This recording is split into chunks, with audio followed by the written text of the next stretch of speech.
we're going to go ahead and get started. And hopefully, I think we're having some technical challenges on one end. I might be having some surprise guests join us. I'm going to go ahead and get things started. And if we do have them, they will jump right in.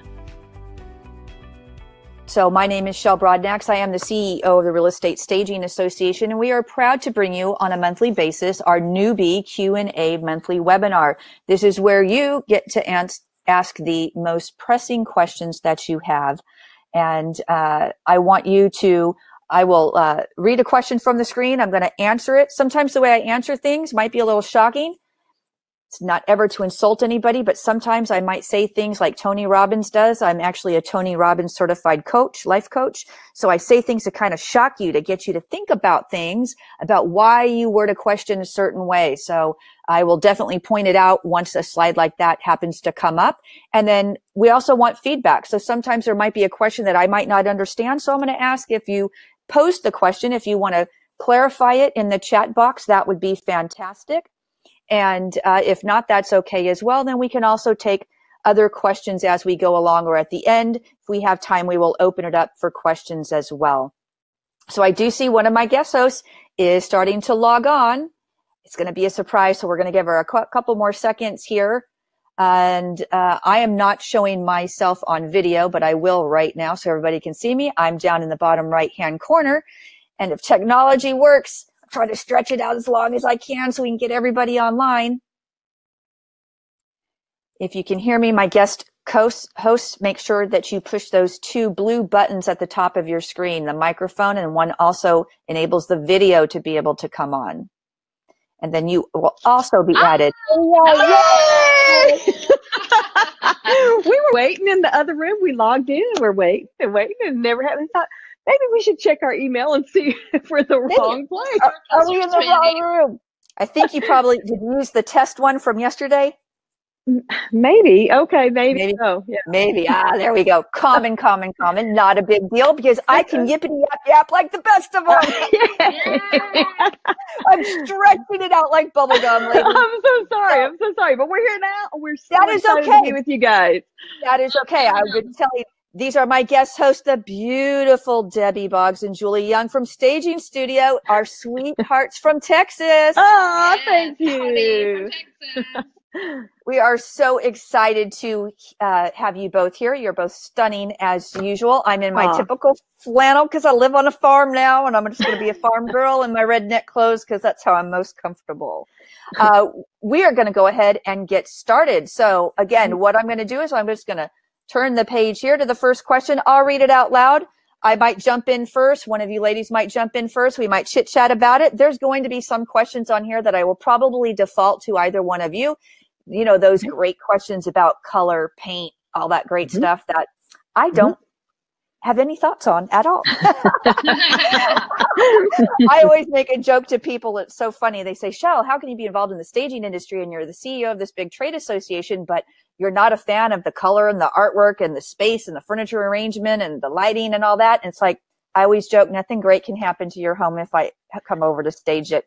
Just not my wheelhouse. But you are great at running this organization, so that's what we need you to be doing. We're talking right brain, left brain, all right, up there. So if you know about all this, you know the one that the shoe's going around. It's teal, people. It's teal. It's not pink. It's just teal. So I'm very left brain. I'm very analytical. I'm into the business end.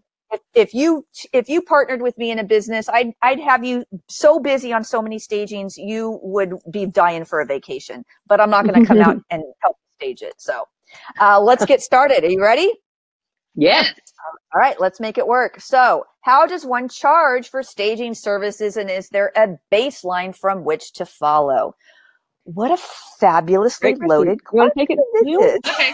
Yeah, well, we could talk a whole hour just on this one question. Oh, yeah. So we'll kind of try to simplify it and see if they want to go deeper.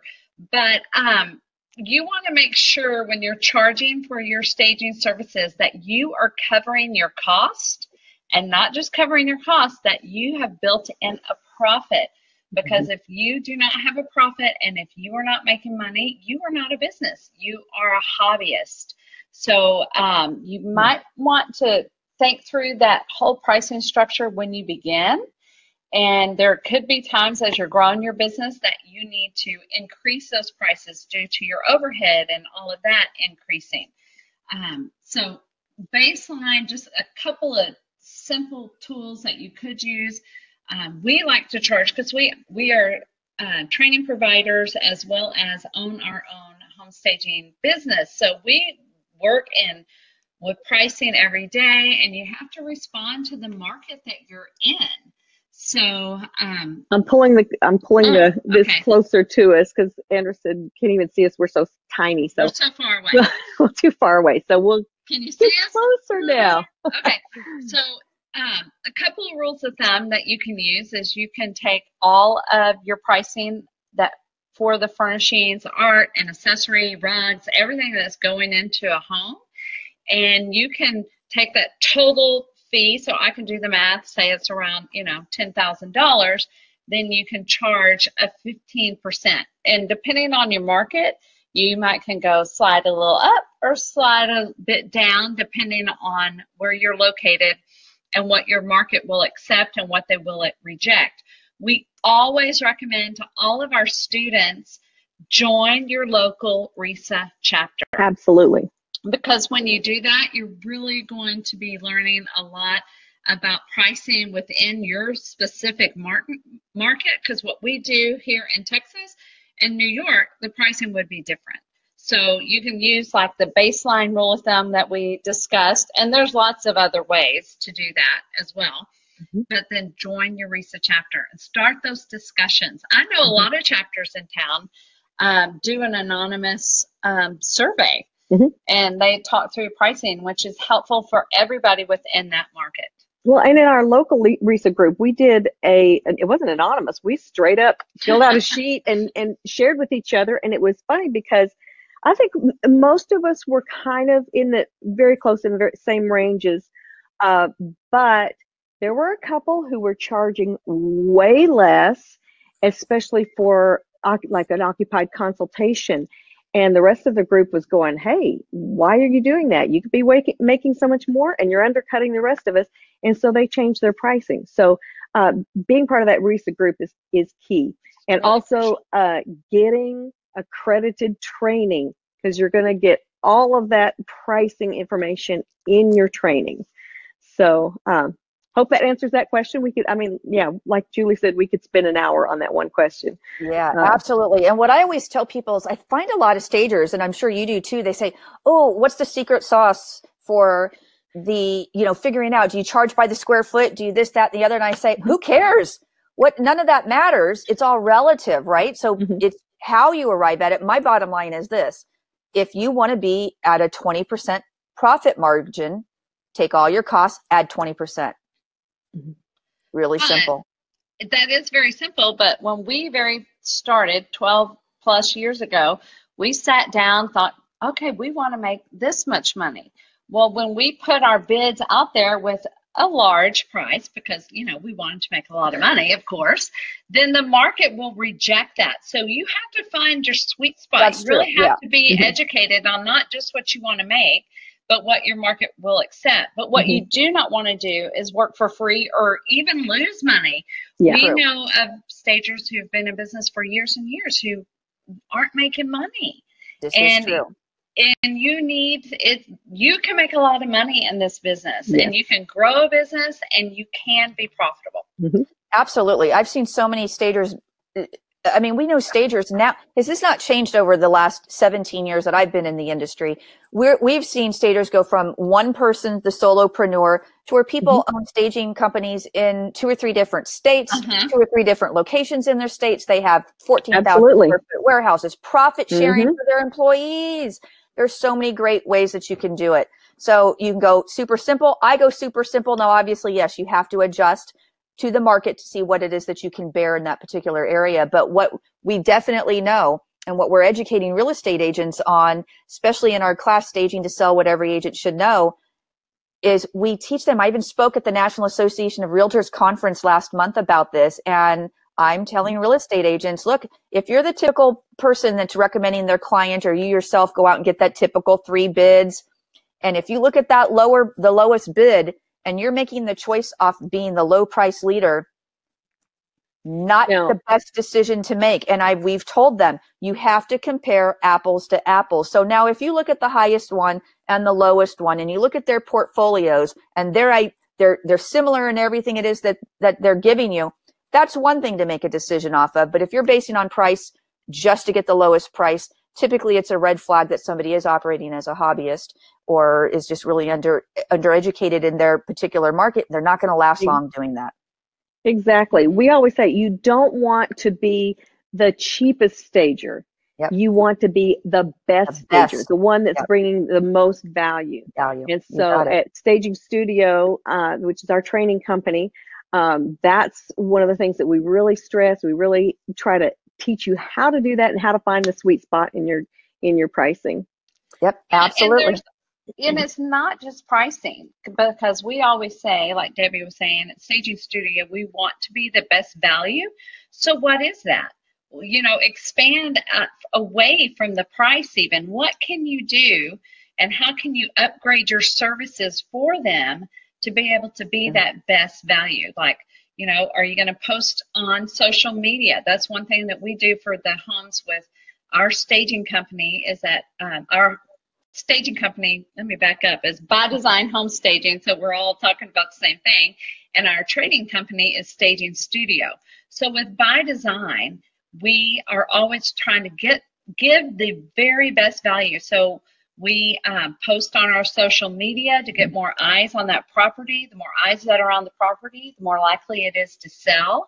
And if they do a larger package, we might throw in the secondary bathrooms, and we can upgrade them and give them a better value. And then the value that's just in your inventory alone, making sure your inventory is high end, on trend, looks great, photographs well, isn't dirty. All of these things are value. Yep. And being easy to work with. Yep. Yeah. And likable. People like to work with people that they like. Yeah, definitely don't go to a staging bid and be a curmudgeon. We don't want that. Exactly. All right, so let's talk about the next one. Is there a way to roll staging expenses into closing costs that mitigates risk for all parties? Yep, you betcha there is. In fact, they're a partner of RESA, and they're called Zoom Casa. And what this is a concierge service, and they work a couple different ways. They can work in two different ways for you. Number one, if you have a client that is asking you, do you accept payment out of escrow? You may now say, why, absolutely, I can do that for you. Let me connect you with Zoom Casa. You connect them with Zoom Casa. What they are going to do is they will give you an agreement. They're going to vet the staging project first to make sure it's all good. They agree to accept this. What they will do is they will pay you, the stager, 100% upfront before you do the job. You go in and do the job. They are going to get paid out of escrow plus their fee. So they're going to add a fee on this for the ability to be able to defer that payment into escrow. That's one way that you can work with them. The second way that you can work with them is they have a client. So they have real estate agents that contact them because they are a concierge service. So homeowners and agents contact them and say, hey, I need a stager, I need a floor person, a tile person, a plumber, a real estate agent. And then they seek out all those services through their pool of partners that they work with, which you would be one of theirs. And they're going to send you to go bid the job. You're going to go bid the job as normal. The difference is, instead of you giving your bid to that homeowner, because they're not your client yet, they're Zoom Casa's client, you're going to give that bid back to Zoom Casa. Zoom Casa packages it with their fee attached to it and submits it back to that particular client. That client accepts it, great. You get the staging job, you still get paid, your contract, everything is the same, nothing changes for you, use your own contract, you go in, you do the job, you got paid, you're in and out, you're done. Zoom Casa gets reimbursed out of escrow. At that time, the homeowner, the agent may decide that, you know what, I want the floor people to go out of escrow, but the staging, I'm just going to pay for that up front. And then guess what? They're going to pay you directly for your services. You get to still do the job every single way that you want to, and you get paid by that particular client, and you don't have to pay a referral fee back to Zoom Casa. So that is one way that you can do that. I personally, if I wasn't using a service like this, although I'm not a stager, I personally wouldn't accept it out of escrow. I think there's ways that you can do it. I mean, you can certainly get a credit card on file to back it up, but if it's closed down or doesn't have enough room at the end, if they don't want to pay, then you're going to end up litigating to recover your particular cost. So this is a good risk-free way for you to be able to do it. Catherine Lackey saying that Home Advisor does the same thing with Coldwell Banker through their new program, and she's done a job with them. So yes, Melissa, it is Zoom Casa, exactly how you've spelt it. Do you two want to add anything to this question? Do you want to answer anything, Julie? No, I think you really covered that topically. You covered that topic very well. Yeah. Zoom Casa, you can hire me tomorrow. Okay, we will. Can you hear me, Julie and Debbie? Yeah. Yes, we can. You hear us? Yep. Okay. I think there's a little bit of a delay going on. So, okay, we'll move on to the next question. What percentage of value do most stagers charge clients for items? Example, painter's value is $50. What percentage of value is good to set up to charge clients for the initial setup, takedown, and first month's rent? So I believe she's talking about, all the inventory. So I know there's been different viewpoints over the years. 15 to 20%, I think, is probably where the averages go. But I'm going to turn this one over to you two. What do you say? Yeah, I think exactly as Julie was just saying a minute ago, that 15 to 20% is usually kind of the sweet spot, and you may have to adjust for your market. But that's generally going to be right about in the right range, which means, okay, if you're charging 15%, or if you're charging, say, 20% even, that means it's going to take 5 months for you to recoup your costs. So you have to understand going in that you are going to be having that upfront cost, but then 5 months from now, that inventory is paid for, or if you do 15%, a couple of months longer than that, and then it's just gravy after that. So there's a real great potential for a lot of long-term income off of that same inventory. Absolutely. Pure profit mode is where we want to be, people. Yes. Yes. Great answer. All right. Next question. Please give advice on how to start in staging while working a full-time job. So I know we probably have lots of opinions on this. I will start out. This is what I'm going to tell you. Part-time results, part-time efforts. Can it be done? Have I seen it eventually be done? Yes, I have. It's very difficult. I think most people, if you're going to want to do this, people will probably recommend start out with the consultation. You have very little overhead. You're in and out. It's your fuel to get back and forth, your website, some marketing materials. But you're still, if you're working a full-time job, it's how are you going to get in front of the real estate agent? So I think it can be a very slow start to doing this. I don't want to be discouraging to anybody because I think it can be done, but you really have to be committed. The problems that you're going to run into is that you're going to need to do things. People want things done in a certain time. It's not always on the weekend where it needs to be done. Right. So if you're trying to actually stage a house, you're going to run into some problems. Yeah, what do you say? Availability is key, because if you're working a 9 to 5, 8 to 5 job, most of the work we do, those are the hours that we work, Monday through Friday, 8 to 5. Our business, we don't work on nights and weekends. That's just something that we have elected to do. And on occasion, we can, want to serve a particular client, and we can bend that rule. But you want to be able to educate your market, your future clients. That means going and speaking at their meetings, and those are going to be happening during those hours.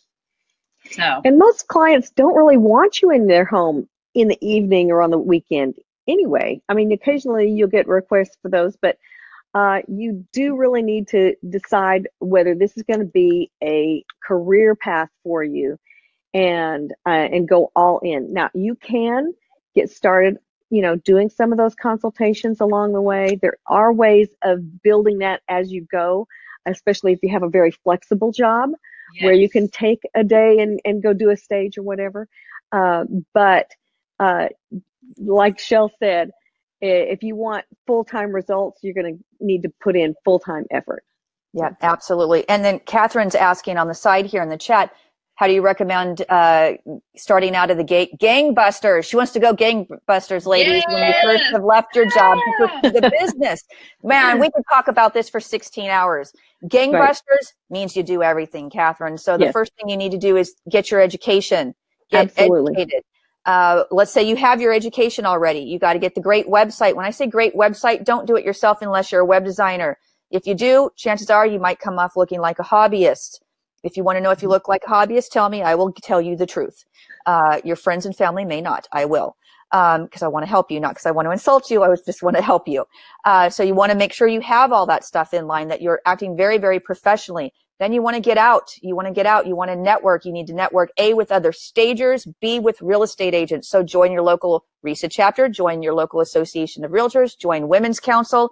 If you have one in your particular area, network. If you want to get business from agents, you need to party where they party. You need to hang out where they're at. And you have to infiltrate on their local level. So those are some of the things you can do. You can do presentations. You can do, you can teach an MCE class. There's just so many things that you can do to get started. What do you two think? Give a couple ideas on this as well.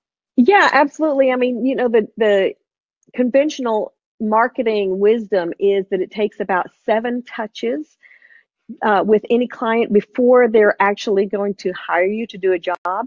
But in today's market, with where people are just bombarded constantly with social media and advertising and everything, we have found that it takes more like 14 touches before somebody wants to do business with you. So all of those things that Shell was talking about, teaching a CE class, taking them to coffee, being there at their team meeting, sending an email, writing a congratulatory note when they win an award, all of those touches. So we recommend really that you pick a couple of brokerages, a couple of offices, and really plow deep there instead of wide and just sending out a mass market across the city. Really focus in on a couple of offices where you're going to really try to give them all those different touches to the same people. The great thing is that once you get a couple of those clients there in an office, then when somebody else in the office says, hey, who can recommend a stager for me? And they get 7 of their colleagues saying, oh, hire by design, that's 7 touches instantly. And they're really they're the most valuable touches because they're an endorsement from somebody that they know and respect. So yeah, it's going to take all in. Don't get discouraged when oh, I did a CE class or I sent out an email and nobody hired me. That's not the way it works. You have to take the time to build those relationships before they will hire you. Yes. Yep. And back to what Shell was saying is education is paramount to everything. And Staging Studio, we're accredited by RESA. And let me tell you, when you get an accreditation by RESA, it's no joke. We had to jump through a ton of hoops. Shell is serious about this. Which we are thrilled to be a part of that. And so you want to start with a baseline. If you want to go gangbusters, then you better have your education done quickly and first thing before with an accredited training company. Yes, you want to start with that foundation, or you'll be a year later, you're going to be making all these mistakes. Debbie and I, like we said, we started by design over 12 years ago, and we made a lot of mistakes. I'm going to be real honest with you, but we have learned a lot. And so when we have put into all of our Staging Studio training, you're not going to have to make the same mistakes we did. You're going to be much more successful much sooner than we are. Yeah. So I'm telling you, get your education, and from there you'll just soar. Yes, I've been wanting to do a kind of a meme lately that says, how do you know if you need education to become a professional real estate stager? If you're asking all your questions in a Facebook group, that's how you know. Yes. Oh my goodness. I saw a post the other day where somebody was posting the other day, and I said, you need to get the education. Somebody else piped in, and the girl was really resistant. And I was just like, oh, bless her heart. She's just, I learned that now. I can say that now. I'm in the South. I'm in North Carolina. I can say bless your heart. Bless her heart. Bless her heart. So yeah, we see that you can lead a horse to water, but you can't make them drink, right? Yes. Yeah. Yep. There you go. Sorry, did I interrupt you? There's a little bit of a delay on my end. The delay is kind of a problem, but we see the same questions over and over again in the Facebook groups, and they're usually very basic questions that should have been answered in their training. And if they say, "Oh yeah, I got training, but I don't know the answer to that question," then I'm thinking, you probably didn't get accredited training then.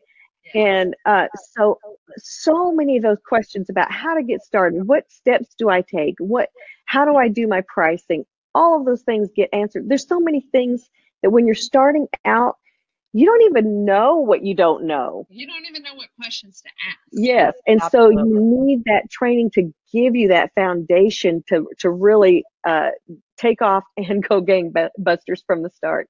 Yep. Okay, so I'm seeing your question here. How do you suggest starting out with consultations to gain clientele? So, Julie, you want to answer that? Well, where we started out is we went into realtors' offices, and there's two different kinds of relationships that as a newbie or looking into going into staging that you want to develop. One is digital relationships, which you're going to build throughout all your social media. It has to look beautiful, and everything on there, it's got to represent maybe where you even as your business want to be. This gorgeous, fabulous pictures.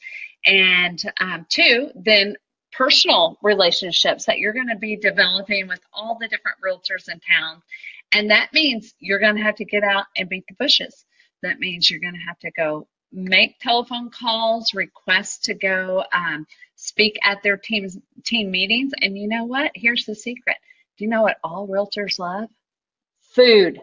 Just bring food. So if this is a way to get your foot in the door, is don't call 100 agents, call one person. Call the sales manager of that one particular office you're wanting to get into and say, hey, I would love to sponsor breakfast at your next team meeting. That just means you're calling him and saying, I want to buy breakfast for your team meeting. And we joke and laugh and say, we built our business on breakfast tacos. Absolutely. And so we would just haul all the breakfast tacos in. Stage it. Make it look fabulous because you are a stager. And you'll usually get about maybe up to 5 minutes. And people love seeing before and after. So make sure that you have some beautiful photos. And we also go check out stagingstudio.com. We have a free video on there. Andres might can put a link to it on the side of a quick, fun 5-minute marketing presentation that you can give. Yeah, it's a really easy one. That it's a way for them to really see the power of staging, and they'll remember it for years afterwards. 10 plus years later, people still ask us, wait, were you the ones? And we laugh. It's a lot of fun. Love it. All right, perfect. I'm going to leave it at that. We'll go on to the next one. So this one, I recall an article, I think she meant, about how stagers can get commission for a referral service, such as house cleaning, carpet cleaning, and other services they refer to their clients. Can you please explain on the referral commissions? You know, yes. I'm personally I think it's everybody's personal business decision whether or not you want to take a referral commission from somebody for spiffing them a referral. I personally don't do it. Totally up to y'all if you want to do it, but I know a lot of states there's different laws now that you have to actually disclose that you're in a referral commission situation. What do you guys think about this?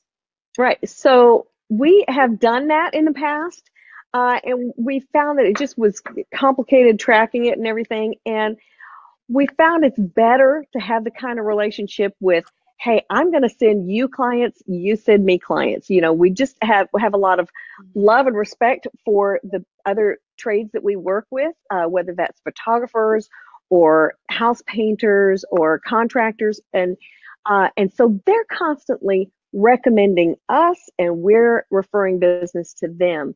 So it's a symbiotic relationship. And I would say the same with the agents that we work with. I have a real estate license. I know we get a lot of questions about in the newbie things about whether that's a good idea to have your real estate license. I do have mine. It's not necessary at all. And there are pros and cons to it. But what I tell our clients is that, hey, I do not want to compete with you. I'm not going to steal your clients. In fact, I don't want to have to work as hard as you guys do. I don't want to work nights and weekends. So I don't want to sell real estate. Instead, I want to understand your business, and I want to refer those clients to you. So any listings that come our way, which we get a lot of them because more and more people are coming first to the stager and then to the agent. And so we're able to refer out a lot of the business. We take the agents that work with us the most in that particular area, and we refer that client to 3 of them. So we look great to all 3. All 3 are loving us now because they had an opportunity to try to get that listing. And then whichever one of them wins the listing, I'll get a referral fee. So that's a nice little side extra income. Which is common practice for realtors. Yeah, real estate agents. Absolutely. Yeah. So if everybody would like that video that we spoke about, Andres has posted that in the chat window. So if you see that, there's actually a direct link. It's clickable. Yep, it's clickable. So you can click through. Great. Oh, looks like Shell left the room. And we're now a room administrator. I don't know what happened to Shell. I'm sure she'll jump back in a minute. But okay, Julie, what are some of the other questions that we hear all of the time from newbie stagers, for people who are thinking about getting into the industry? What are usually some of the questions that we hear from them? We sometimes we'll say, get a question of, do I have to own or carry my own inventory? And no, you do not. There are lots of options on that. First thing, if you want to just have a business where you are doing consultations, where you're going into occupied homes and not bringing inventory, you can do consultations that way. That's the way we do our occupied consultations. And then if you want to do vacant staging, the different markets, check it out. There are furniture rental companies. Sometimes there's other stagers that will rent out their inventory, but look and see what your rental options are. Or you might elect not to even do vacant staging. But the rule is, or the thing that we like to say at Staging Studio, it's your business, so you get to decide. We have a business and we love it, and we've built our business model what works for us.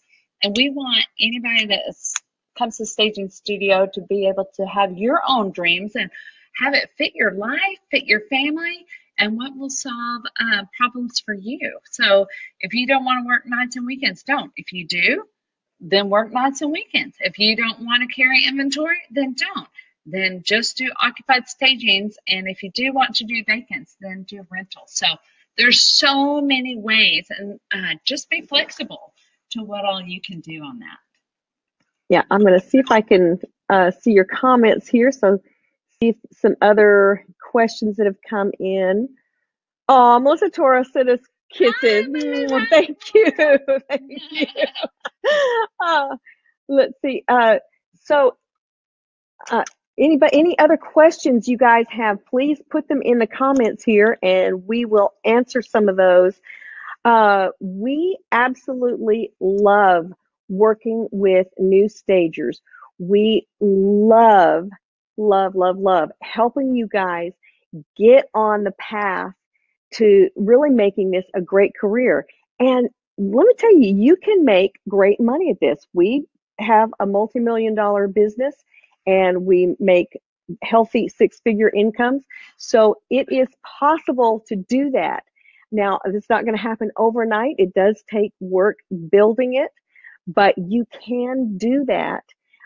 You can have a great income from this. Okay, so we just had a new question pop up here. I think maybe Shell, we don't see Shell, but maybe she did the slide for us. Yeah, so as a consultant, I was told when I recommend electricians, carpenter installers, and others, I should provide names and phone numbers of at least 3 companies. Yes. And yes, so absolutely, that's what we do. We give 3 names for companies So, and we never get in the middle where we're the ones taking the money and then setting it up and all that. That's just headaches. And that puts you in the position of being a general contractor. And you, without having a license and insurance and everything for all of that, you do not want to get tangled up in that mess. So yes, give 3 companies, then you look great to those 3 companies. They're all going to love you for sending that referral. And that's a best practice way to do it. And I think on there what they're talking about is the liability. Yes. And so if you're not taking the liability for ABC Home Painter, for example, then you are not responsible for that. But if you're accepting the money and then paying ABC Home Painter, then you are responsible because they're paying you. So it's just best to not work it that way unless you want to get your general contracting license. It's a whole nother But that's a different game. business. Then don't try to do staging too. When you try to wear too many different hats, it's really hard to be really good at any one of those. So a couple of things, we're going into the new year here, and we want to help you guys set your goals, kind of make a dream, a plan, a big plan. We call it beautiful, impossible goals, big goals. And so we have a webinar for that you can watch, and it has a beautiful workbook that goes with it to help you kind of map out your journey over the next year and decide what it is you really want, why you want that, because until you really know why you're doing what you're doing, you're not ever really going to succeed at it. And kind of building a vision board for yourself, and then mapping out those goals. And we kind of get nerdy with the numbers in there, with figuring out what each goal should be. So Andres is going to post that link in the comments section here for you to do that, to watch that webinar. If you can't find it on there, on our website, stagingstudio.com, you can find that and a lot of other free resources. Any other questions? I was thinking about another question that we often sometimes get is, do I have to offer color consultations when I start my business? I don't feel really confident in color. And we do get that question a lot in our Facebook groups and things of that nature, but which is what led us to develop our latest course, which is a master color consultant. And it is chock full of all kinds of information, and it's all online. And then you will receive what we call just our little bag of tricks, and everything that you have hands-on, from fabric samples to paint samples to all kinds of things within this kit. Because when we're discussing everything online, we want you to be able to actually see it in your own living room, looking at it and seeing the undertones of everything, and learning it before you go to someone's house. So when you go into someone else's home and you're doing a color consultation, you'll now have the vocabulary to sound like the expert, and you will have practiced in your own house with all kinds of color samples and all kinds of fabric samples. So you're going to be confident when you get in there. Debbie, tell them some of the very specific items within what they would learn in that color training. Well, the best thing is for you to go again to, we have 3 videos, free videos that you can watch on that. And I think Andres can, I don't know if this is even working anymore, because are we talking to anyone? because the comments are not showing up but I can see there's people in the group. So we'll get Andres to post Maybe that. Somebody, can you give us a hi? And if the thing is working, because we don't know if when Shell jumped off, if that kicked us all off. Anybody? Okay. I'm thinking maybe this is not working anymore. Oh, yes, it is working. Felicia says. Yay! Oh, there. Okay, I was scrolling the wrong way on it. Okay. Yay! Yay! Okay, we're still here. We're just talking to the air. We don't even know. I wasn't seeing the comments changing. Okay, here's a question we've got. If I'm renting furniture for vacant staging, they usually charge a higher rate if I'm only renting for 1 to 2 months. What do you recommend for pricing on this Would you do 30 or 60-day rental? So here's the thing about, and we know a lot of stagers have very successful businesses, and their business model is to not carry their own inventory, but to rent through a furniture company. And that is a perfectly fine business model. However, you're never going to be anywhere near as profitable with that kind of model, because a furniture rental company is going to, what they would charge you in 3 months for that sofa, you could pay for the whole thing wholesale. So, and then it's paid for, and from month 4, 5, 6, and on into eternity, you can keep making money off of that sofa. So, and the other thing is that they usually, like you said here, they want a 3-month, very often they want a 3-month commitment, but yet your staging contract is only 1 or 2 months. So what do? You're stuck with it for the extra time, unless you have another job to roll it into. So that's why the way to really be profitable with vacant staging is to buy wholesale and to own your own inventory. If you're going to be just doing occupied consultations, that's a whole different thing. You don't have to have the inventory. Or if you're just doing occasional vacants, you can do that renting through a company, a furniture rental company, and have a business model like that. I hope that answers that question. Any other questions that we've got coming in? Oh yeah, we've got some more. Should you offer staging consultations prior to submitting a bid for staging a home? Well, there's kind of two. I'm not for sure if that's talking about occupied or vacant. So let's say it's, we'll kind of combine them both. But if you're going to an occupied, we never go out without getting paid. So if you're going out there, you should be making money. And our business model is that we give away the farm, and we do consultations for up to 2 hours. And then at the end of the 2 hours, you may be finished, maybe not. Our business model is that we do not try to upsell and go back. However, a lot of successful staging companies, that's what they do. They try to do the upsell. So at the end of 2 hours, they're like, okay, this is going to take me another half a day or a full day, and here's different package options that you can use. And then you can come back in and really trick out their house if it's occupied. Now, if it's vacant, you can charge a property preview. So that's when you go out and, because you have your drive time, you're going out there, you're talking with the homeowner or the realtor, whoever you're meeting with, and then you're coming back, creating the bid, and then they can say yes or no. If they say yes, we roll that property preview into their staging costs. But it helps get rid of some of the looky-loos. But if you're brand new, the best way is to go and meet them. So if you're trying to get that vacant job, to go talk through them, educate them on all the benefits of staging. Whoa, there's Shell's back. Welcome back. Jiminy Crickets technology. Continue. No problem. No problem. Okay, well, I was just answering the question about if you should charge for a consultation prior to the stage. So if you want to do the property preview and charge them for that, you can. But like I was saying, if you don't have to when you're first starting out and you're not crunched on time initially, you will get so busy and successful that you will not have time to go and do that on every single job. But initially, go meet them, educate them, make sure you're giving them all the staging stats. That's another free resource that we have for you guys.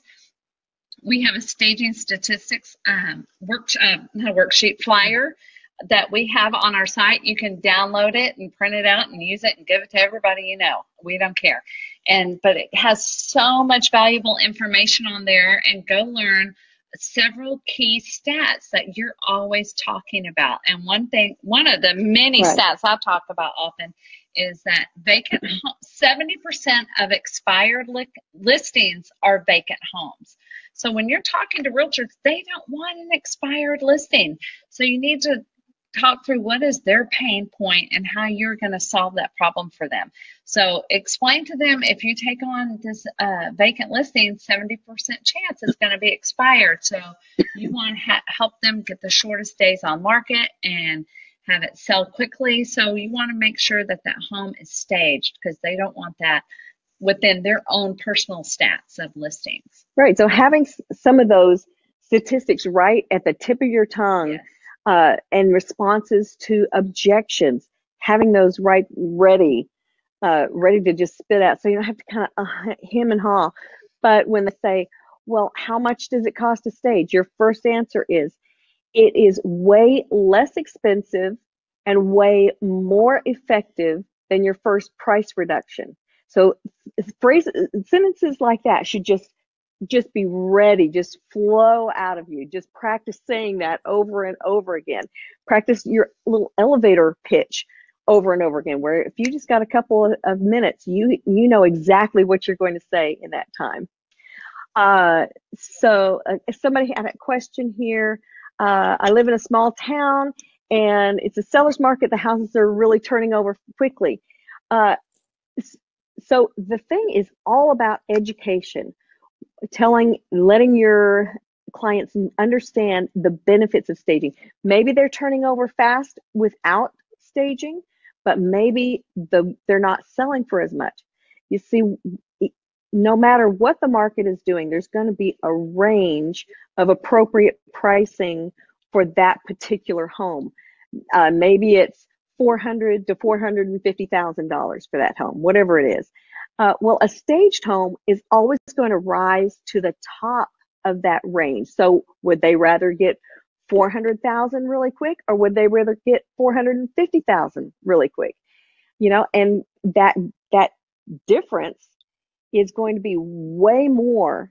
That increased return on their investment is going to be way more than the cost of staging. And that's the thing that you got to really drive home to them. You also want to, teaching the CE classes or lunch and learns. That is the best way. Doing those lunch and learns at realtors' offices is the very best marketing that you can possibly do, because you're getting to stand up there as the expert for an hour and tell them all the reasons why they need to hire you. And a lot of times you can get paid for that. If you're teaching CE, they're paying $15 a pop to come and have you tell them why they need to hire you. It's beautiful. Yeah, and we have a whole presentation on that. You can check it out, Staging Studio. But that's really what took our business to the next level. I still teach that class today. Julie's the queen of it. She does it like once time. A week, probably. She teaches one. Often, right. And every single time I have people lined up to work with us. They have questions about their home. They're calling the offices. Always get occupied or vacant. You're going the wrong way. We're trying to see your questions. I'll take over flipping of the slides from here. Let me add something a little bit about the CE. So the states are very strict when it comes to CE. We're asking some questions. What are continuing education for real estate agents? And they do not allow self-promotion. So anything that you do through the RESA CE class, you're actually not allowed to stand up and say why to hire me. In typical lunch and learns without it, you can do it all day long, but anything through RESA, because the state to state don't allow you to be able to do that. You're actually represented as a professional real estate instructor, which gives you a lot more credibility. Let me interject here. Absolutely. You're not allowed to promote yourself, but yet you're standing up there as the expert, teaching them all the benefits of staging. I think I probably said that wrong. Not all the reasons why you want to hire me, but hey, I'm a stager. And I happen to be the stager in front of you. So who are you going to talk to? You're sold by default by your professionalism from being there. And also when you teach these classes, you put that on your website, that you're an instructor, that you have you're a public speaker, have the whole thing slide it out on your website. Catherine's asking, how do you get qualifications to teach a class? There's different ways. Do you all have a CE class available for other people, or do you just teach it? We have one available for other people. It's approved for CE in Texas. You can use it in other states if you get it approved in those other states. It's not already approved in other states. But you can use the same material and use it as a lunch and learn. Right. A lunch and learn too. Yeah. So with RESA, we have a RESA approved instructor. If you go to the RESA website, hover over the education tab menu button, you're going to get a drop down. It'll say RESA approved instructor. You can read all about it. We do vet you. We do need a speaker demo because it's in 22 different states. I can't wait to announce at the end of the year how many real estate agents that we've educated this year. It's more than last year already. So we have like 60 instructors approved in 22 or 23 different states. So we are educating the masses. It's only 3 hours long. It's down and dirty, everything that agents need to know, but it's not teaching them how to stage. So that's a good one. Let's move on to the next one. How do you get permission to use the MLS photos from your portfolio? This is a fantastic question, and I see this all the time online. And real estate agents often pay a professional photographer for those photos for them to put on the MLS. And then sometimes a real estate agent says, here, stager, go ahead and take them. Guess what? That's illegal. Can't do it. The photographer owns the copyright, and they do what's called a limited non-exclusive license to whoever it is that they sold the photos to for a limited license to use it either for a specific period of time or a specific purpose. So real estate agents can't give you permission to do it. The photographer always owns the copyright to it. Now, with that being said, if your real estate agent has taken photos of a home that you have staged and you love some or all of the photos, just reach out to the photographer. That's what we do. Them. It's super easy, super problem solved like that. Much times there's going to sell them. Sometimes you might want one, they'll sell you one. Not a big deal. Yeah, so we do reach out and have connections with the photographers in town and have great relationships with them. And so some of them now are to the point where like, oh, I took a picture of your house. And the benefit that we give them is that we are posting it on our social media, and we're always tagging them, giving them photo credit, and building them up to help build their business. So we're always wanting to be a great partner with other photographers in town and to highlight and show their work as well. Yeah, so when we do that, a lot of times most of the photographers around town are happy to share the photos with us. Yeah. Yep. All right, I know we've got only 6 minutes left in the hour. We are going to run over tonight. So if you have somewhere else to go at the end of the hour because you planned it this way, you can just go ahead and drop off, or feel free to stay on. Either way, we're going to stay on until we're done, and it is recorded, and you will get a copy of this as well. Felicia will get that out to everybody. Right. You can watch the replay. You can watch it, like Sunday morning cartoons if you wanted to. As a newbie with limited funds, how can you secure a free or low price printable contract online? Oh my God, I'm going to take this one. Oh, sweet Jesus, don't do that. Dear Lord. I'm praying for people now that I'm in the South. I'm just letting you know Jesus died for our sins out here. And I'm going to tell you, this is the worst thing in the world is that you can do is try to go out online and piecemeal your contract together. If you want to be a professional real estate stager, you need to understand two things. One, you need education. Two, you need a contract. And three things. Three, you need your own attorney to do your contract for you. Contracts differ from state to state. There's different laws everywhere. So if your friend Sally Stager lives in Alabama and you live in California and you hijack her contract and try to use it in California, I've seen people, stagers, I've literally seen this over the years where stagers didn't quite read the contract that they got from their good friend in another state, and then they used it. And then they ended up in hot water because they didn't realize that they didn't really read it through and what that contract was really binding them to. So this is one thing. It is the most important thing. It's the foundation of your business. It is not there to rip people off. It is there so the person that the other end of the contract, your client and you have a meeting of the minds to that contract. So both of you know what the expectations are. Your expectations are not hindered. Their expectations are not hindered, and you know what it is. It's the single biggest investment next to your education that you need to make into your business because it's going to protect you from just about everything, and you really need to understand it.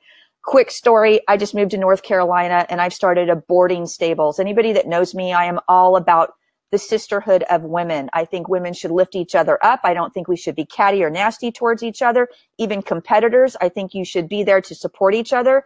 And I came here and my husband was like, oh, just find one on the internet, contract for my stables. I'm like, good golly, Miss Molly, that's not happening. So I go out and I find an actual attorney to write my contracts. It's the best one $1,000. So $1,000, $1,500, $1,000 to $1,500 I paid her, but she was an equine specialist, attorney specialized in horses in this particular state. It's the best thing I ever did, because guess what? First client that I had wasn't the best one. I had all the red flags. I didn't trust my gut instinct, but I'm glad I had a contract online. Yeah. Quickly, do you have anything to add to this? Yes, just a couple of things. Of course, get an attorney to look over any contract whatsoever. Within Staging Studios training, we do give you all of our forms and our contracts. It's over 50 different forms, so you are prepared with all the paperwork you need, but we do always recommend you do have your local attorney look that over.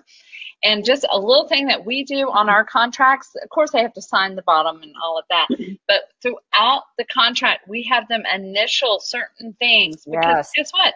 People don't read, you know, and so we've been in situations where we're like, okay, well, let's refer to our contract to make sure we're all on the same page, and here are your initials, and here's what it says, blah, blah, blah.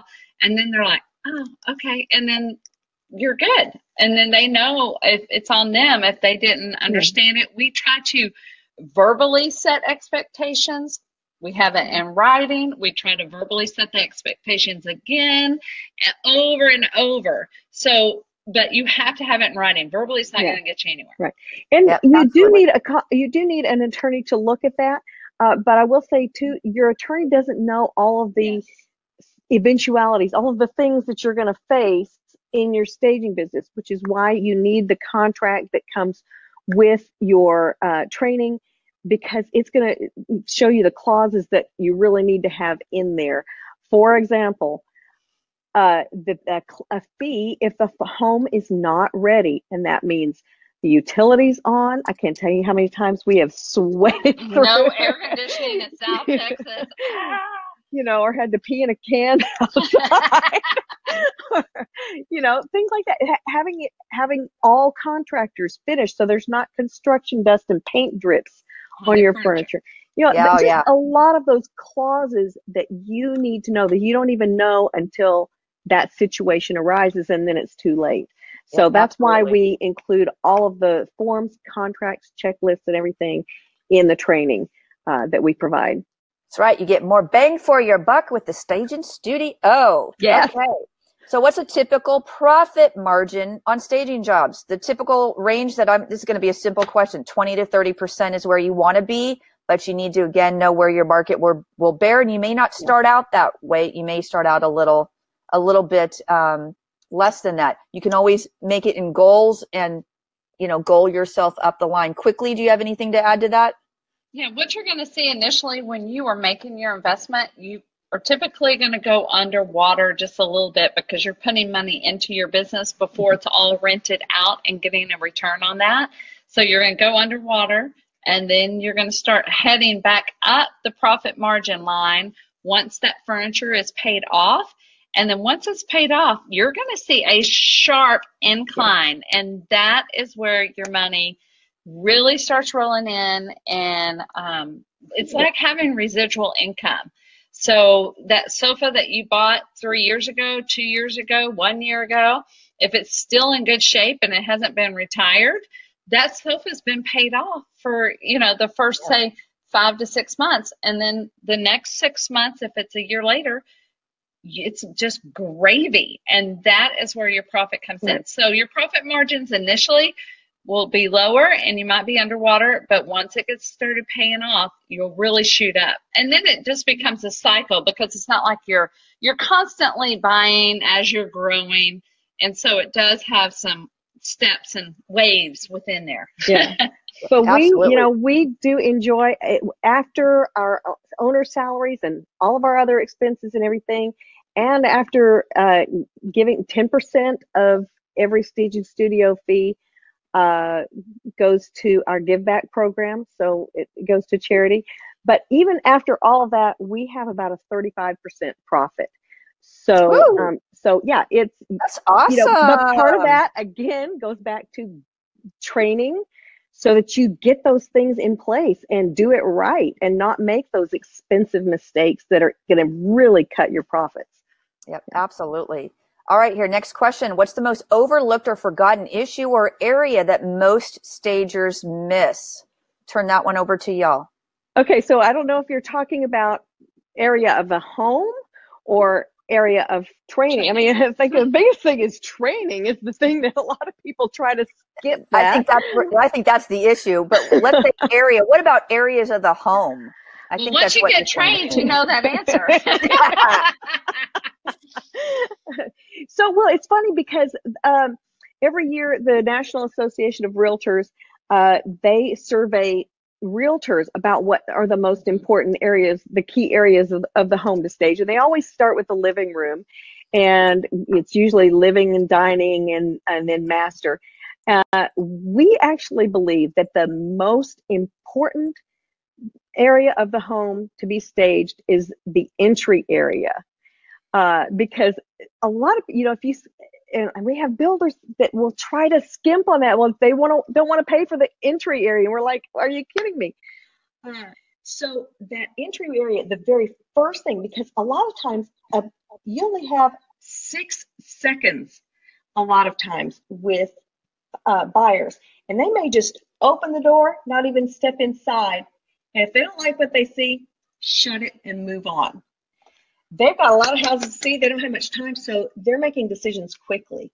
And you've got to wow them immediately. So the entryway and anything that you see from that entry. And we have little tricks and strategies that we do, like we try to put a mirror in the entryway so that buyers actually literally see themselves in the home. So a lot of little tricks like that you learn in your training. That just gave me chills. I love that. I think that is so subliminally brilliant. That is like the best thing I've heard in the last 6 months. We got lots of those. Yeah, because staging is marketing, design, and psychology. All those 3 things have to come together for staging to work. All 3 of those. That is brilliant. We might be about to lose battery on our ears. That if we cut out all of a sudden, you'll know why. We'll try to get on with our computer. Back to technology. We love it. All right. What's the best way to target homeowners? Marketing directly to homeowners, lectures, flyers. What's the best ROI for marketing directly to homeowners? Same question for builders. I want to take the one for homeowners, if y'all don't mind, and I'll kick it over to you for the builders. Because I know we're definitely running over. Here's my thing with homeowners. This is what I recommend that you do. Look on any type of public website that has homes for sale, realtor.com, Redfin, whatever. I'm just going to use Redfin as the example because that's the one that I've used. On there, you can search for the homes. With that, you can also download your searchable homes and you can heart them with the ones that you like, and you can segregate and filter them by geographic area, by days on market. There's all types of filters that you could do. How many square feet, the price point of the home, all that stuff. So you filter it with what is your ideal target home that you want to be staging. And you run this report and you can look at the pictures online. And then what I recommend that you do is look through, and anything that is on that list that is a home that you can help, that you're confident, if I stage this home, I know we could sell it. What you're going to do is you're going to put that on a list. And you go through the next one, you put that one on the list. And you're going to send them a flyer with what I call a claim to fame. It's got to have a beautiful flyer. It's got to be professional. It's got to have professional photography. And you want to speak to their pain points, which is something along the lines of, let's say you run the report and you look for listings that were on the market for more than 90 days. Your pain point would be, has your home been on the market for more than 90 days without any offers and has not sold yet? Your company name can help. Call today. We just staged this home in your neighborhood and it sold for X amount of dollars over list price or X amount of days on the market. Whatever the claim to fame was, that statistic of that particular home, use one that's absolutely beautiful and send them that flyer in an envelope branded with your information handwritten on the envelope. When you download all this data from the Redfin or whatever else that you're using, put them into an Excel spreadsheet, add a column on it, a couple columns on it, when it is that you reached out to them and what it was that you sent them.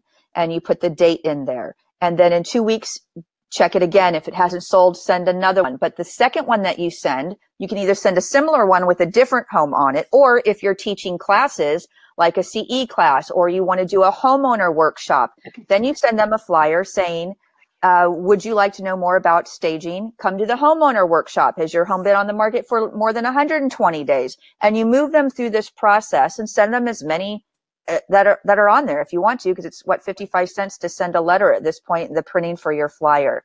So it's an easy way to be able to target homeowners that actually need your services now, as opposed to just farming in a whole neighborhood and doing mass mailers. That's my ideas for the homeowners.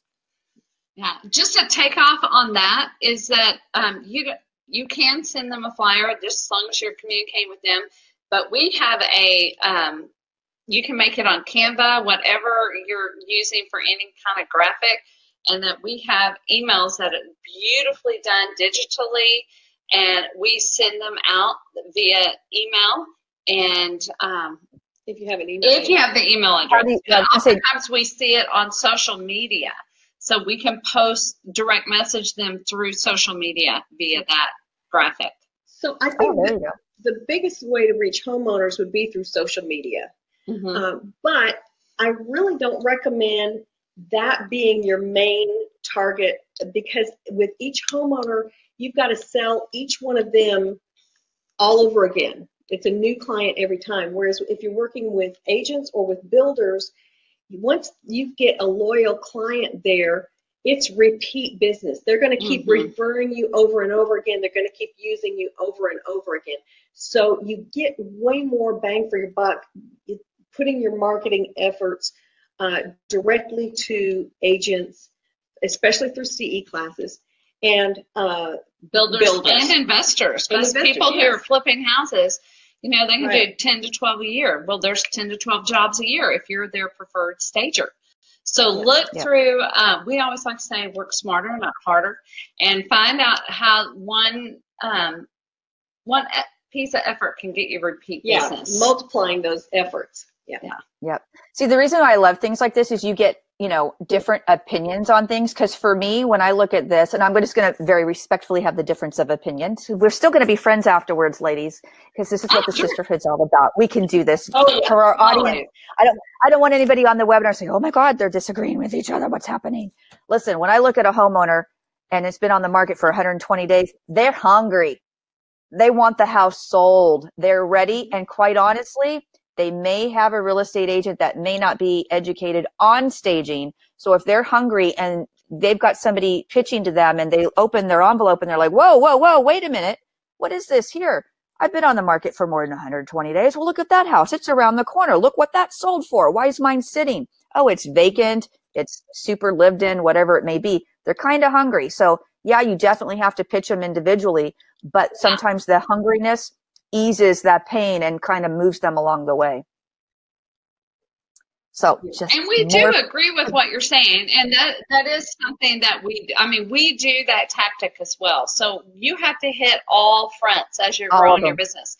But if you're new, that's one tactic, but don't just do that. Also reach out to your builders, your investors, and your realtors. Yeah.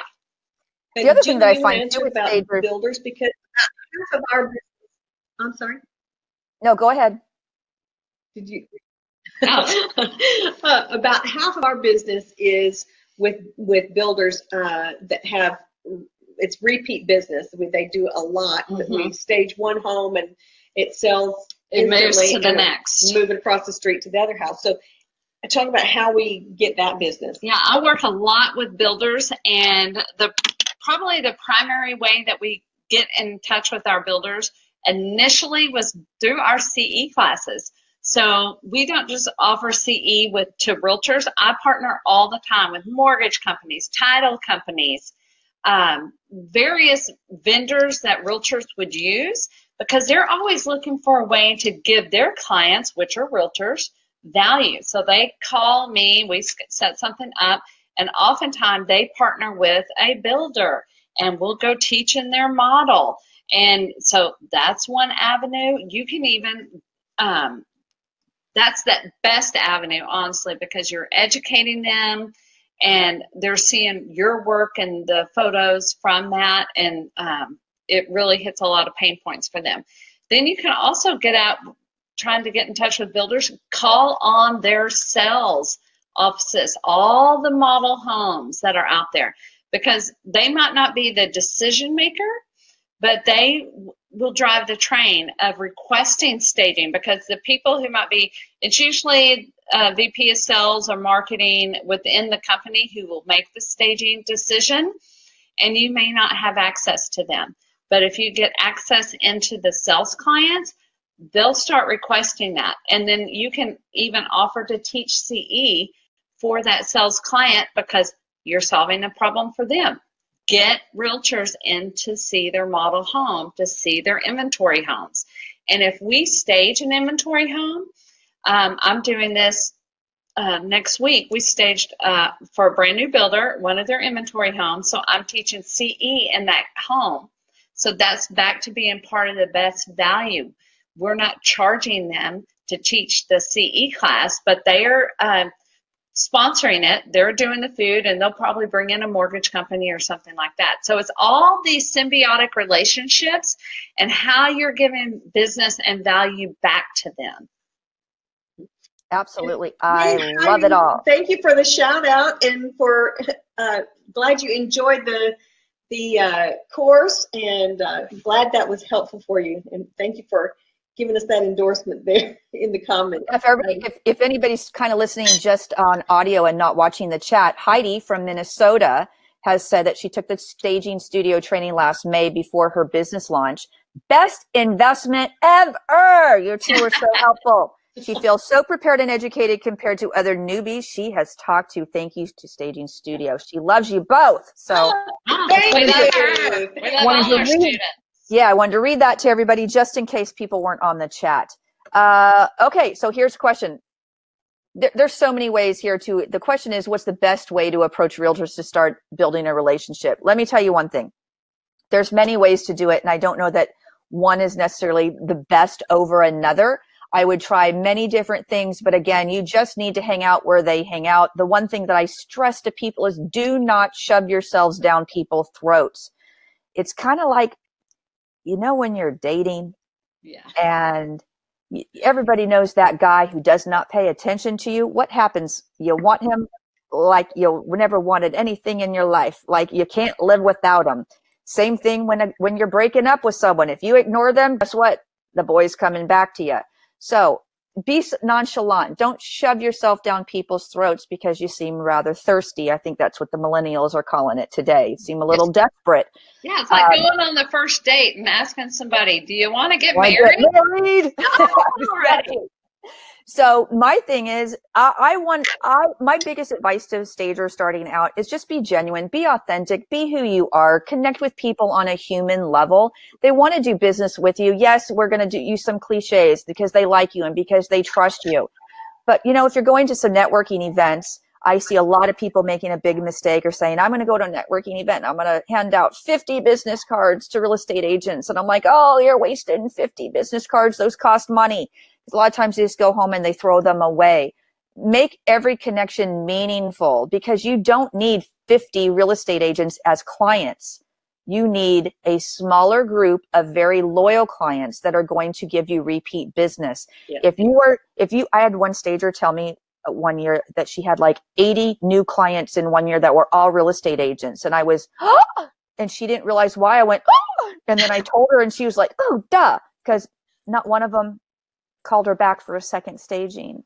But she was great at sales, bless her little heart. She wrapped them up and she got them in the door, but they weren't doing repeat business with her. So I think it's just important to be authentic in who you are. I like the networking aspect, but sometimes it can be a square peg, round hole. I firmly believe in networking, joining, RESA groups, networking groups, Women's Council of Realtors, your local association of realtors, sponsoring, getting involved that way. That's what I recommend. What do you two say? Yes, absolutely. Every way that you can make those connections, like we said, just that one touch is not going to be enough. You have to have a bunch of different touches in a lot of different ways. have them seeing your name, as a sponsor of that realtor event, in that email, winning an award, taking them to coffee, speaking at a CE class. I mean, just so many different ways that you can touch them and be in front of them without, looking desperate like that. You're just always present, always in front of them. So on social media, they're seeing your beautiful photos, the results, and just always being in front of you so that when they have that listing that needs to be staged, you're right there top of mind.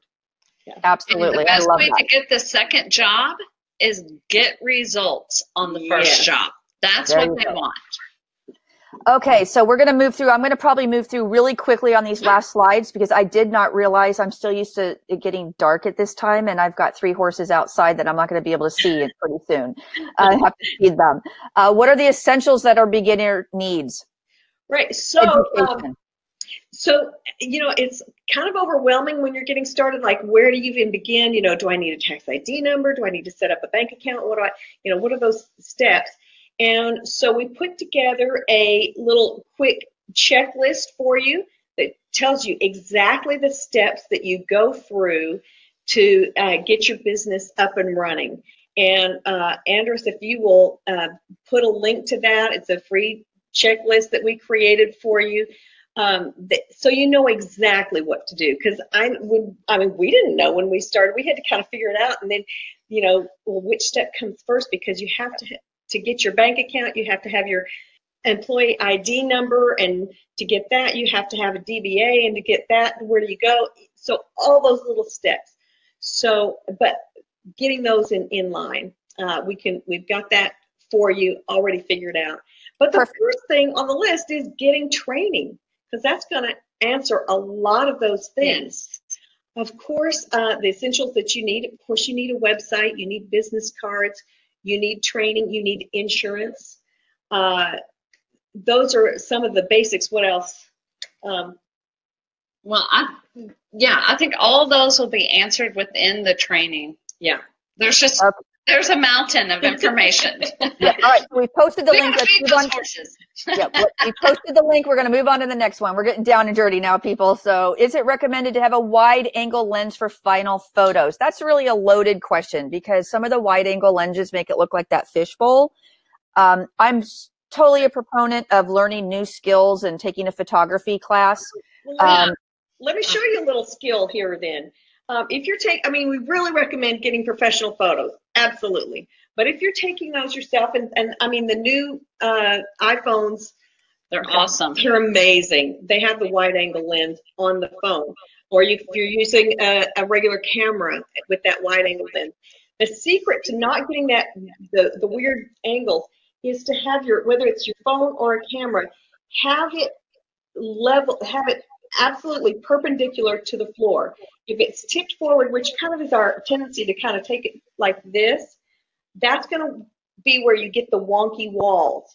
So if you have it straight on, absolutely straight, and maybe look at the edge line up the grid on your camera, set it where the grid shows when you're taking pictures, that rule of thirds.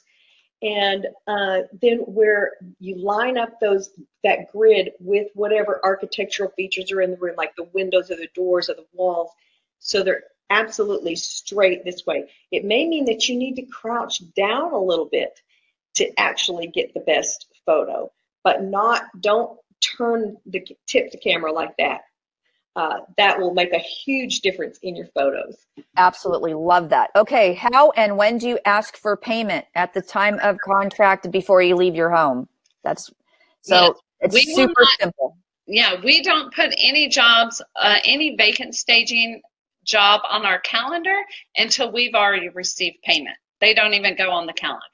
And it's super easy just to be able to say to somebody, absolutely, I have an availability on Thursday at 10 a.m. I just need your credit card to get it on the books. It's that simple. Get your deposit up front if you do it that way. If you do a 50-50, whatever your deposit situation is, get it up front, and then you're paid in full before you arrive at the house. Absolutely. And we will not do a job without having a credit card on file. We don't want to be debt collectors. We don't want to be chasing those, and it's an icky thing in a relationship anyway. It's just, yes, hey, your credit card's going to be charged on this date. Very factual. It's just fact-based, and facts are harmless. Mm-hmm. Okay, what is the most important questions to ask in a consultation? This is an actually really great question, because the questions that you ask in a consultation really set the tone to understand your client and their needs and how it is that you can help them. So ladies, I'm going to turn the balance of that over to you. Can you answer this in 60 seconds or less? Whew. Let me say, the first thing that you want to say to a client is make sure that you're saying something positive at the beginning of the conversation, because you're going to be telling them a lot of uncomfortable things.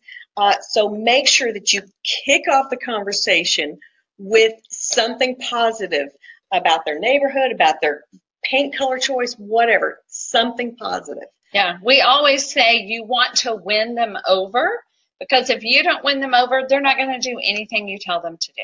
And they will not accept your advice. And then what the advice is that you're giving them, you want to sound like the expert. So you want to make sure that you're using design principles and talking about specific things when you're giving your recommendations, so that you're just not another opinion. Yeah, you're giving them the why behind each of the recommendations that you're giving. Not just telling them, well, I think you should do this, but saying exactly, well, from a design standpoint, it needs to be X, Y, and Z. Yeah. I think one of the number one questions to ask somebody too is, what are your goals? Where do you want to be in 30 days? Absolutely. What are your goals of what you want to do? And the answer that they give you, oh my God, it's like gold, because then you use that answer throughout the rest of the conversation. Well, if they're saying, hey, our goal is we want 30,000 over list price. It's like, okay, Sister Susie, let me tell you something, girl. If you want 30,000 over list price, you're going to need to do this, this, and this to even get close to that. So you can use the information that they tell you to wrap it back in to good reasons to do what it is that you need them to do in order to get the house staged properly. Exactly. What's the single most important rule to not forget at any property? I don't really understand the question. Oh, well, I think that there's so many ways to go on. I know. There is. Get paid. I would say let's just wrap this one up, since we're really not sure. It just needs to be the single most important rule not to forget on any property is that you want it to look absolutely breathtaking. And If it's a lived-in property, you need to make it livable as well, but you want to make it look absolutely breathtaking to showcase the architectural features of the property and to detract away from the problem spaces, or not even detract away, but show them how to use those problem spaces in a positive way. You want to make sure that you're marketing to who the target buyer is, and that's a conversation you can have with the realtor. Is that a retired couple? Is that a young family? Is that a bachelor? Who is it that's going to be moving into that home, or most likely to purchase it? Yeah. And then from that, you want to use your staging to make sure that you are capturing the attention of that potential buyer and that you're having memory points throughout there. Yeah, our goal here is not to show off how great of designers we are, although we are. Absolutely. But our goal is to sell the property, and that's the rule. That's the thing that we've got to keep coming back to, is what is going to sell this property? What's keeping it from being sold, and what can we do to get it sold? Yeah. So how do you handle moving your inventory to stage and destage properties if you're too small to have movers on staff, and what percentage of cost should be moving costs? This is super simple. If you have to hire somebody. So when we started out, we were doing it all ourselves. Driving the rental truck and hauling everything. Yeah, and it was like this light bulb moment when we figured out that we could hire movers with their truck for about the same amount that we were renting the truck ourselves. And so there's no reason for you to be moving the stuff yourself. Hire movers. They bring their own truck. They get it done. They can break their back. You don't have to break yours. And have a delivery fee in your contract with them. So they're actually paying for it. So you'll get a relationship with a moving company, And we had a relationship where we would use the same people over and over again. So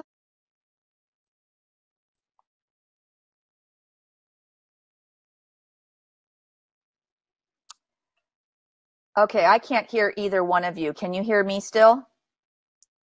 I wonder if Mike's dropped on the other end. I don't know if anybody else can hear or if it is just me. If you're in the chat box, Andres, can you see if you can hear Julie and Debbie? If you can, let us know either way.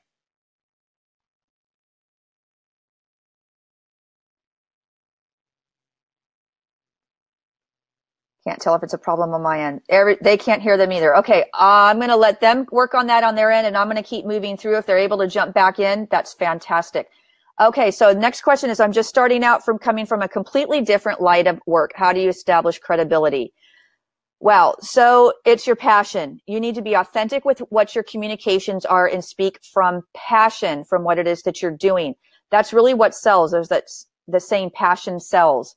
So when you talk about things, use the correct language, as Debbie and Julie have already stated, and your pictures. Get a couple staging jobs underneath you and take amazing photos of the work it is that you do. You could be the best stager in the world, but if you can't get anybody to hire you because of the way that you're speaking from them, that could be a little bit of a lack of credibility. So what you want to do is get educated, because you don't know what you don't know. So let's fast forward that you are educated. Again, the credibility just comes from how it is that you're delivering the information. I feel so bad when we have technical issues. I'm telling you, I know we still can't hear you at all. So I'm going to keep it moving. I don't know what happened. If there's mics on, maybe at the top of your page, if there's the blue dot, maybe turn that on and off and try to do that. Or you can try to go in, log out and log back in. And I'll keep it moving while they're working on it. What do you use for photos when you're starting out? Do you ever offer free staging in exchange for photos? Well, here's the thing. When you're first starting out, you've got to definitely get some photos. You definitely don't want to use stock photos if it's not your work, because that is not cool. It is misleading and deceptive. So you definitely don't want to do that. If you need to get photos, stage a room in your home, in your mother's room, in your family's room, in a neighbor's room, in a friend's house. Whatever it is that you need to do to be able to get those photos, you can absolutely do that. Now, when you're talking about offering a free staging in exchange for photos, here's this. If you go to a real estate agent or a homeowner and you say to them, hey, can I offer you a free staging so I can get some photos for my portfolio? What is it that you just told them? You told them that you were a brand new person, that you are an absolute newbie. I can hear something. Hello. I hear. Are we back in? Yay! Yay! We went out and came back in. There you go. You guys got in a lot faster than I did. That was just on my particular computer. So what I was telling everybody is that when you do go to somebody and you ask them, can I offer free staging in exchange for photos? You really just advertise that you're a newbie. And you've put that badge screaming in chartreuse on you. I'm a newbie. I don't know what I'm doing because I don't even have photos yet. So I recommend, again, using your friends and family's homes in order to get some photos for your portfolio. What do you guys say? So a couple of things on that is, first of all, when you come to the master class with Staging Studio, where we stage both an occupied and a vacant home together, we get professional photos of those homes for you to start your portfolio with. So you right off the bat, start your portfolio with professional photos of a beautiful home. Also, when somebody asks you, well, how long have you been staging? You don't have to answer the question directly. You say, I am one of the most highly trained stagers on the planet because I have my accredited staging studio certification. End of discussion. They don't ask you for, well, how long? I mean, they don't keep going. You answer with what your training is, not how long you've been in business. Not, well, I just got started. No, you say, I am a master stager. Period. There you go. Is training needed? All right, ladies, I'm going to take this last slide here. So this is where I get to talk about training to everybody. So this is what we want you to know. RESA is the Professional Trade Association for Professional Real Estate Stagers. We are a 501c3 tax-exempt nonprofit trade association. what we do is we work with different training providers because we want to bridge that gap from somebody that's getting into the staging industry and fast track them over to amazing training providers. So this is what we have for you today. We have a RESA accredited training providers. What this means is the 4 along the top are accredited training providers. It means they've gone through our accreditation process. Now, what does that mean? It means a whole lot. So they have gone through an application process where they end up sending, on average, 2.5 binders full of information about their programs. And it usually takes people a couple weeks to a couple months to complete the accreditation, just the application. It is no joke. I wrote the program. It took about a year for me to write it because I researched a ton with the U.S. Department of Education's guidelines for post-secondary collegiate educational accreditation processes. I know that's a big mouthful, but if you go online or you see a commercial that says, you know, hey, you want to be a dental assistant, come to our accredited dental assisting school. That means somebody's accredited them. So there was a higher organization that said, these are the standards that we need you to meet in order to receive our accreditation.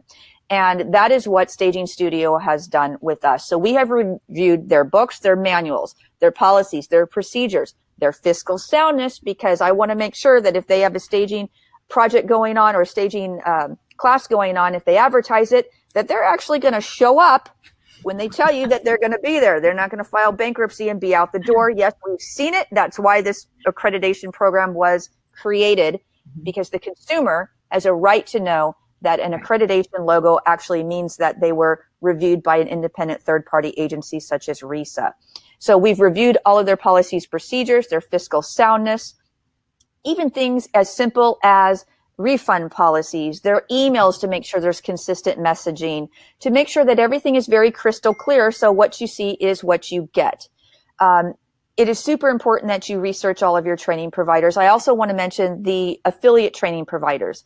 These are the last 4 that is on the slide as well. Now, the affiliate training providers have not gone through the accreditation process. Now, it doesn't mean that they couldn't be just as good as everybody else. They might be. We don't know. We can't tell you because they haven't gone through the program for one reason or another. So what we recommend is that you check out all the training providers.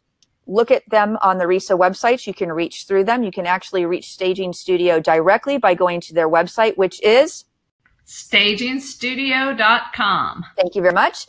And we recommend that you look at everything as they have to offer and then pick up the phone and guess what? Give them a call because Debbie and Julie are happy to talk to you about their particular program. Check out the programs. It's super important that you get educated. I personally will just say this, so it's not a sales pitch. It is so important. You don't know what you don't know. And I see so many people on Facebook groups, and we want to be there. Everybody's super generous in our groups and online to be able to answer those little questions that you have. But you just can't build a business from a Facebook group. It's just so important because you don't know what you don't know. Get the training. It is well worth the investment. You are going to learn so much. And like Debbie and Julie already said, especially with their training, they're going to give you forms, checklists, contracts, all of that great information that's going to instantly give you the tools that you need to be able to hit the floor running. That's wrapping it up. I know we really went over tonight, and that is okay. I know I kind of had to fast forward the last few questions. We do this once a month. Please check back with us. We also have the newbie trainings in the RESA Vault, in the RESA Education platform.